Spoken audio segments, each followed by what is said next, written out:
మువ్వల బాలుడి నృత్యం. ఒక ప్రశాంతమైన గ్రామంలో రాజు అనే చిన్న పిల్లవాడు డ్యాన్స్ చేయడం చాలా ఇష్టపడేవాడు. సంగీతం వినిపిస్తే చాలు అతని కాళ్ళు సంతోషంగా కదిలేవి.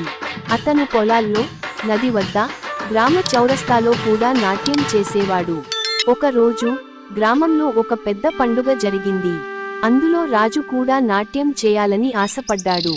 అయితే పెద్ద పిల్లలు అతన్ని చిన్నవాడిని అని నవ్వుకున్నారు. కానీ రాజు విరమించలేదు. రాత్రి పగలు అనకుండా నృత్యాన్ని సాధన చేశాడు. పండుగ రోజు డోలు మోగగానే రాజు తన హృదయంతో నాట్యం చేశాడు.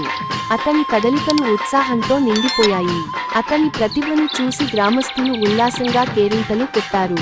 అతన్ని కించపరిచిన వారు కూడా ఆశ్చర్యపోయారు.